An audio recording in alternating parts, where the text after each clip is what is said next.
समं सर्वेषु भूतेषु तिष्ठन्तं परमेश्वरं विनश्यत्स्वविनश्यन्तं यः पश्यति स पश्यति।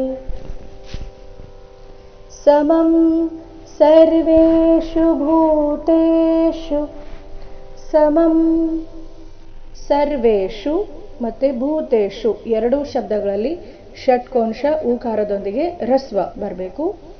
ಸರ್ವೇಷು ಭೂತೇಷು, ಭೂ ಇಲ್ಲಿ ಮಹಾಪ್ರಾಣ ದೀರ್ಘ, ಭೂತೇಷು ತಿಷ್ಠಂತಂ, ತಿಷ್ಠ ತಿ ನಂತರ ಷಟ್ಕೋಂಶ ಮತ್ತೆ ಠ ಕೂಡಿ ಸಂಯುಕ್ತಾಕ್ಷರ, ಇಲ್ಲಿ ಟ ಬರಬಾರ್ದು, ಠ.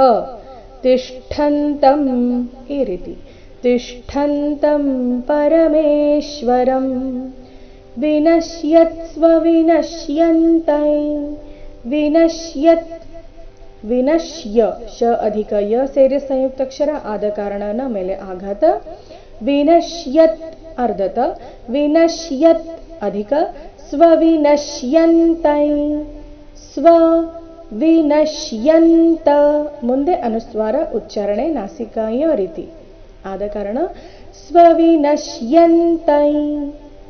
ಪೂರ್ತಿ ಚರಣ ಒಟ್ಟಿಗೆ ಹೇಳಿದಾಗ ವಿನಶ್ಯತ್ ಸ್ವವಿನಶ್ಯಂತೈ, ವಿನಶ್ಯತ್ ಸ್ವವಿನಶ್ಯಂತೈ ಯಃ ಪಶ್ಯತಿ ಸ ಪಶ್ಯತಿ. ಕೊನೆಯ ಚರಣದಲ್ಲಿ ಎಲ್ಲ ಅಕ್ಷರಗಳು ರಸ್ವ, ಮಧ್ಯದಲ್ಲಿ ಯಾವುದೇ ಅಕ್ಷರದ ಮೇಲೆ ಜಾಸ್ತಿ ಹೊತ್ತು ನಿಲ್ಬಾರ್ದು. ಯಃ ಪಶ್ಯತಿ ಸ ಪಶ್ಯತಿ, ಕೊನೆಯ ತಿ ಸಹ ರಸ್ವ. ನೋಡೋಣ ಪೂರ್ತಿ ಶ್ಲೋಕ ಮೂಲಗೀತೆಯ ಪ್ರಕಾರ.